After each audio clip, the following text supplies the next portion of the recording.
Welcome to Epilogue Podcast, the show where we discuss some stuff that happened on a different show ages ago which nobody really cares about anymore.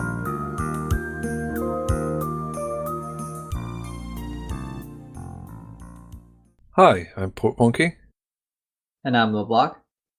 Today, we're discussing Deep Space Nine, Season 6, Episode 7. You are cordially invited. In this episode, Dax and Worf tie the knot. So I was way wrong. Dax does not die before her wedding. Yeah, you predicted that wrong. You idiot.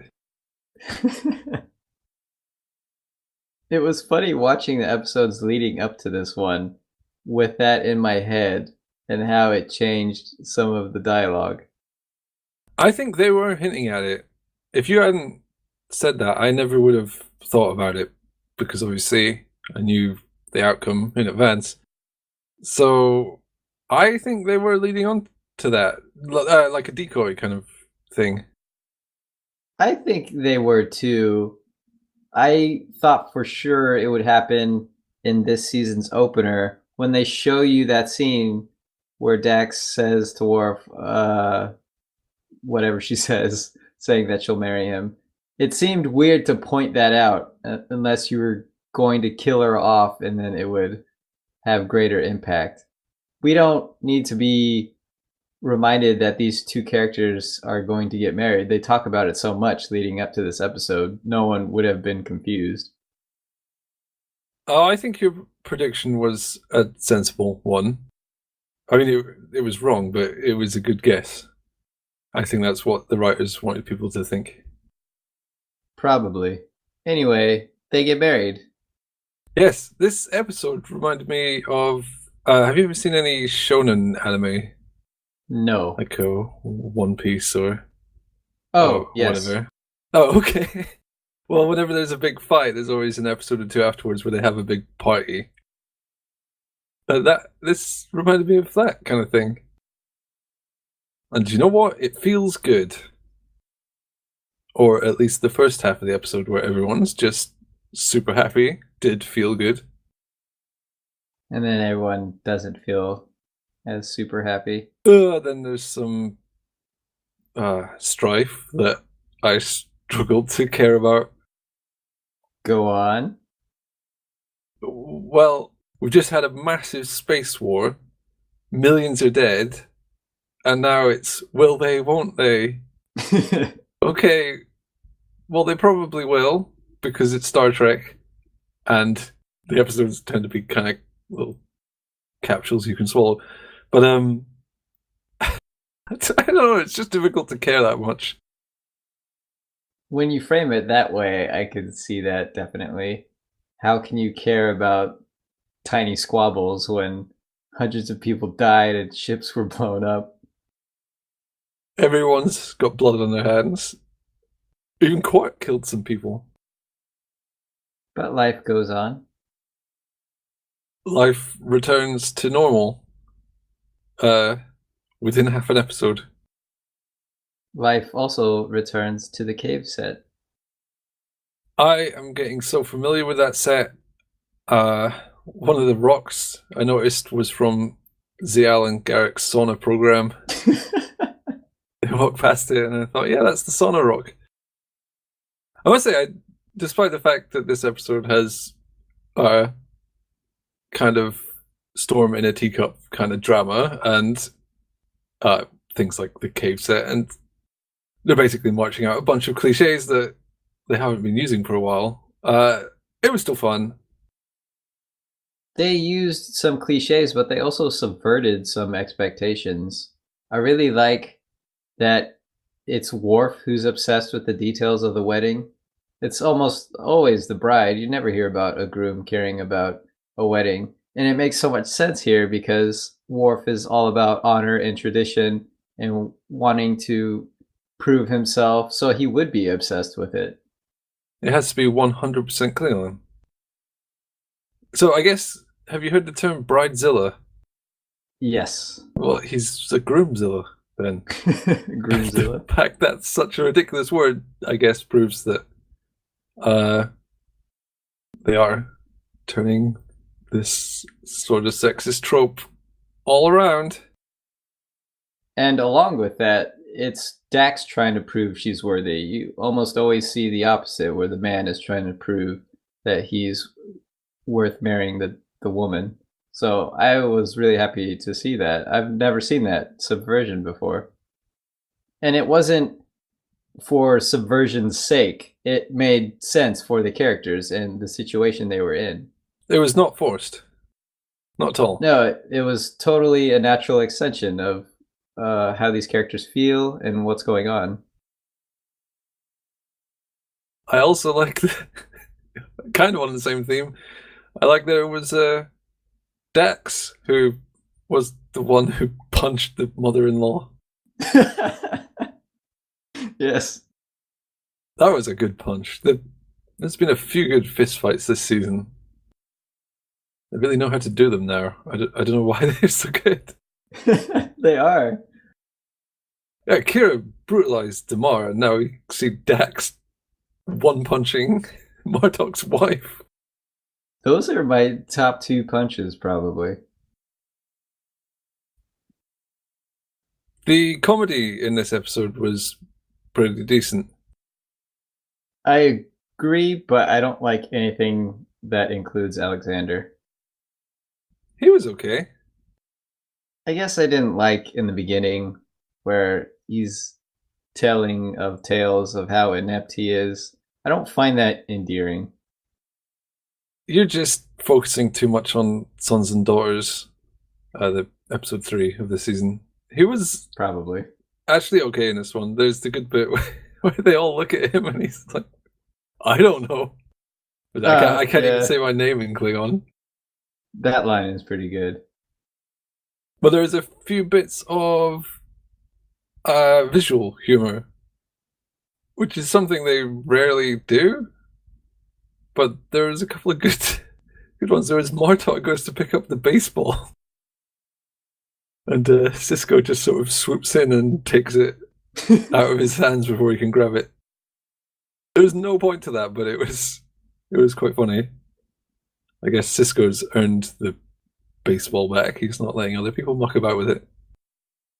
People can only muck about with it when it's on his schedule, when he wants it to happen. I loved when they all stepped back and volunteered Bashir.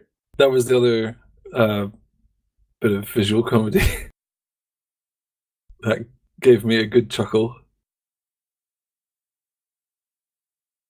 We never got to see the entirety of the Klingon bachelor party.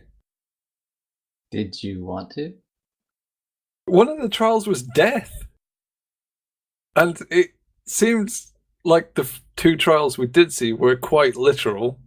The trial of blood, they did say that blood would be spilled. Yeah, I can't imagine they went figurative for that one trial. Death of the ego or something. That's not very Klingon-like. I'm probably looking too much into silly jokes. One joke I liked a lot was after he listed all of the trials, Bashir says, "Sounds like marriage, all right." And then O'Brien pipes in, "How would you know?" It made me laugh a lot because that's what went through my head after he said those trials. I made that similar joke in my head. And then I thought, well, I'm not even qualified to make that joke, just like Bashir. Like him, I'm not married. And yet, single people often disparage marriage all the time. Well, a lot of marriages don't go so well. But it's a good point. O'Brien consistently says he is happy with his marriage and he loves Keiko dearly. And I think it's a sort of fan projection that he somehow hates his life. Oh, I don't get that sense. Well, Keiko's a figure that is very polarizing. So I mean, but even the characters on the show insinuate that his marriage is not very good. But look at the totality of O'Brien's life. It's an unyielding nightmare. I think Keiko's the least of his problems. Well, yeah, but even though you phrase it like that, you're coming out on the side that Keiko is bad for him. He seems happy when he's around her. Yes, he does. I feel sold on that aspect. They're a happy couple. It never showed Dax becoming worthy. I mean, I assume she just begged and pleaded her way into the marriage or something. I didn't want to see that. I was glad they didn't. It's so unlike Dax to beg to be crawling on her hands and knees or whatever she ended up doing. Doesn't make a very that doesn't make a lot of sense in my head. Like, you knock on the door, they'd answer the door, and they just start crawling around on the floor. Please, please. The reason I bring it up is, well, I'm glad they didn't go down the route of having a clever solution. Like, oh, the 17th ritual of Karnak says that if I can beat you at poker, then I can marry him. Yeah, that would have been bad. Have been terrible. So I'm glad she accepted to step her ego down a notch. But it didn't seem credible that Sorella would accept her, even if she did beg. That complete reversal is strange. So I'm fine with them not showing it. Just, I was almost confused as to if that was what she did or what. The way she fully embraces Dax during the ceremony had me thinking, wow, really? How did she pull that off? Yeah, it seems like she's more buttered up than just a quick begging. She didn't just agree to the marriage. She calls her daughter and hugs her. She got behind it 100%. Maybe Dax revealed more trouble in the history of the House of Martok. No, that didn't help the first time. No. Whatever she did, I'm sure it was credible. I don't think they knew how to resolve that plotline exactly. I think that's maybe why they washed over it a little. It's easier to accept when it happens so late in the episode. You don't have enough time to think about it. It happens and then it's over. At that point, I think everyone was distracted by Dax's wedding dress with the boob window. And also Bashir being eager to beat up Worf. O'Brien was eager too. It was a nice cold close as well. They hardly ever do that kind of end on Star Trek. What did you think of Dax's party? I thought it was fine. There's been a lot of parties on Deep Space Nine. Didn't this one feel more lively and energetic? Yes. I don't know where you're going with this. During production, the director, I don't know if it's the director, but people making it wanted it to be an authentic party because they were sick of the Deep Space Nine parties that looked more like receptions where people just stand around chatting. So they threw a party for the whole crew. Oh, cool. So all the grips and people were sloshing back the booze. Well, I don't know if they were boozing, but they had music on and stuff.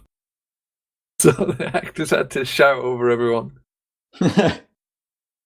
The scene did have more energy than those party scenes ever have had up until now.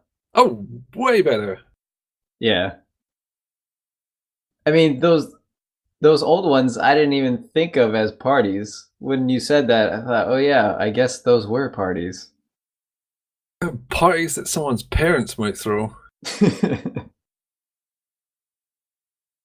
When Dax shouts, "Let's go back to partying." That's not what she shouts, but that's the meaning. The music starts and Nog does a weird dance. Yeah.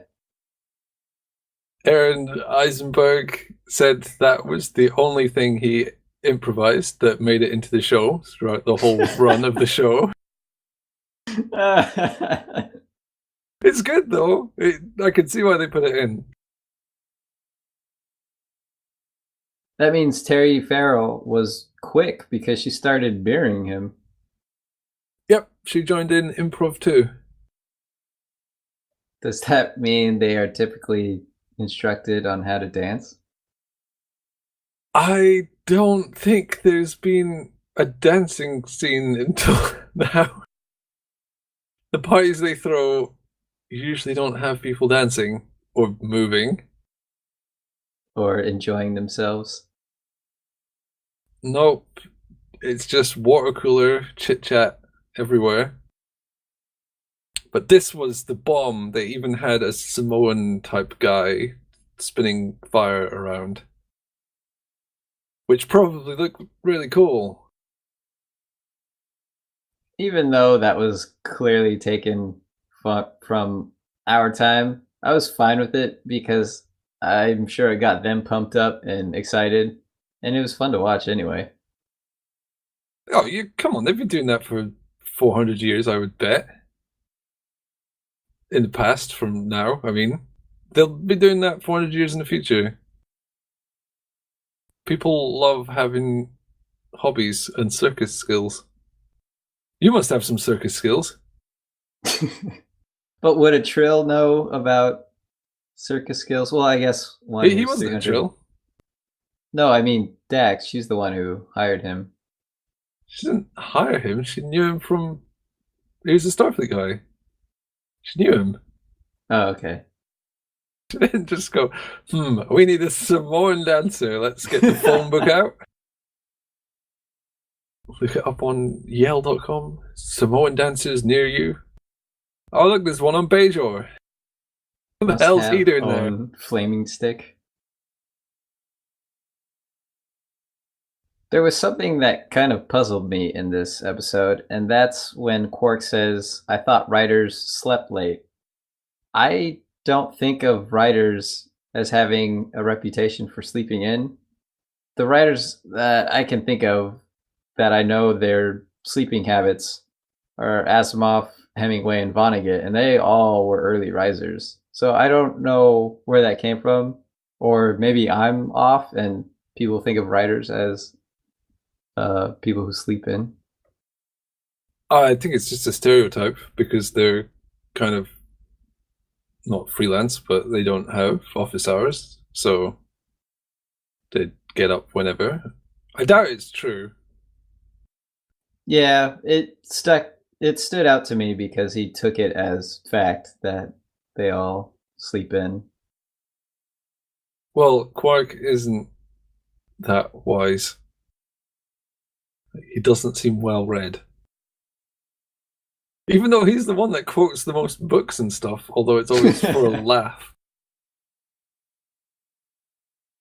When you said there was something that confused you, I thought it would be the absence of toilets, because we finally see what's behind the door on the opposite side of the quarters when Dax opens it and Kira and Odo are chatting.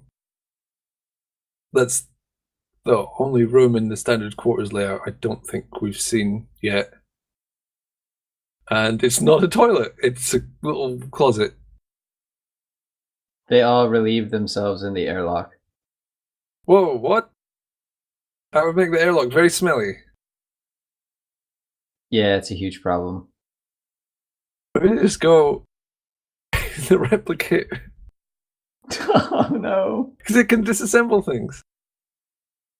So It's say, not give me a plate. positioned ideally. No, you can replicate a bowl. Disposable toilet. Voice yourself into that and pop it back in. It'll disassemble it and reassemble it into food. Oh, you get one of those bedpans. I'm sure there are toilets somewhere. Really? Now I'm thinking there aren't. Well, Jake mentioned toilets in the episode Explorers when Cisco built the light ship. Jake came out from the back and said, "Whoa, those toilets were not very good." So he must know what a toilet is. I'm okay if they don't ever want to show bathrooms. I mean, it's weird, but fair enough. It closes the book on a load of questions people would probably ask about alien anatomy. But at the same time, they should leave a door in the quarters that they never open. They don't show you all the rooms because then you know there's no toilet.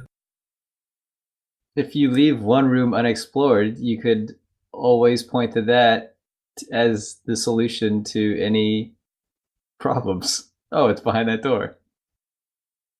But now we don't have that luxury. Do you have some words of wisdom for the crew now that they have to live with an absence of toilets? I have a lot of words, so bear with me. Okay. We Klingons often tout our prowess in battle, our desire for glory and honor above all else. But how hollow is the sound of victory without someone to share it with? Honor gives little comfort to a man alone in his home and in his heart. Oh, Martok is such a romantic. That's the best defense of marriage I've ever heard. I was completely convinced that Martok was deeply in love with Sorella, despite the fact she was awful. I'm more convinced that Martok loves her than I am that O'Brien loves Keiko. He just had this grin on his face whenever he was talking about her. I'm glad that he's aware of how she's perceived by other people, though. Oh, he's living in the moment. He knows she's kind of terrifying, but that's what he likes, I guess. I, too, am sold on Martok's love. I'm glad to hear it. Martok is generally a great guy, and also now Supreme Commander of something. Paperwork, I think. Yes, commander of paperwork. In the shonen anime, after the party, there's always another fight waiting to happen. We should watch next episode and see if it is another big fight. Yes, that sounds good. Yes, let's do it!